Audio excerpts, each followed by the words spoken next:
जैसा कि आप सभी जानते हैं कि आज हम यहाँ अपने देश का 79वां स्वतंत्रता दिवस मनाने के लिए एकत्रित हुए हैं। स्वतंत्रता दिवस हमेशा हमारे लिए बहुत ही खास दिन है। प्यारे दोस्तों, 200 वर्षों तक हमारा भारत देश अंग्रेजों का गुलाम रहा और अंग्रेजों का अत्याचार सहा और बाद में कितने ही क्रांतिकारियों ने बलिदान दिया, तब जाकर हमारा भारत देश अंग्रेजों की गुलामी से 15 अगस्त 1947 को आजाद हुआ।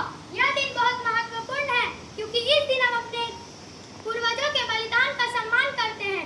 ब्रिटिश साम्राज्य के जो काले बादल हमारे देश पर छाए हुए थे, उसे 15 अगस्त 1947 को हमारे देश के वीर जवानों ने साफ कर दिया। भारत के इतिहास का एक ऐसा दिन जब देश में पहली बार प्रधानमंत्री का चुनाव किया गया और पंडित जवाहरलाल नेहरू जी को प्रधानमंत्री के रूप में घोषित किया गया। यह दिन देश और देश की राजधानी के लिए ऐसा दिन था जब पहली बार उनके देश में स्वतंत्रता का तिरंगा लहराया गया था।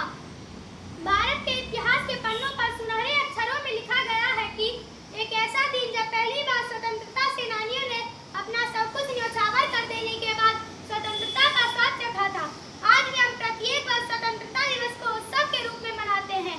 हर भारतवासी के लिए स्वतंत्रता दिवस विशेष महत्व सिर्फ इसलिए ही नहीं है क्योंकि इस दिन उनका देश आजाद हुआ था, बल्कि इसलिए है क्योंकि इस दिन उन्हें उनके मौलिक अधिकार मिले, जैसे शिक्षा का अधिकार, न्याय का अधिकार आदि।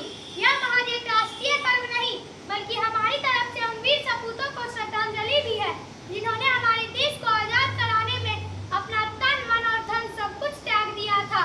फिर चाहे वो रानी लक्ष्मीबाई हो, शहीद भगत सिंह या फिर महात्मा गांधी हो, इन सभी का सपना एक आजाद भारत था और आज हम इनके सपनों को हकीकत की आंखों से देख रहे हैं। सीधे शब्दों में कहें तो आज हम इनके सपनों की दुनिया में जी रहे हैं। यह दिन इस बात की मिसाल है कि अगर हम अपने लक्ष्य को सच्चे दिल से चाहें तो इसे पाना असंभव नहीं है। यह देश की विविधता और एकता को बनाए रखने और सभी के लिए एक बेहतर भारत बनाने के लिए हमारी संकल्प हेतु प्रतिबद्धता लेने का दिन है।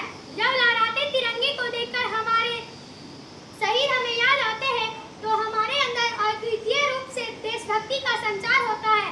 ऐसे में स्वतंत्रता दिवस का महत्व इतना ज्यादा है कि इसकी महत्ता को शब्दों में बयान किया जाना मुमकिन ही नहीं है। इन्हीं शब्दों के साथ मैं अपनी वाणी को विराम देती हूँ। जय हिंद, जय भारत, वंदे मातरम। धन्यवाद सर।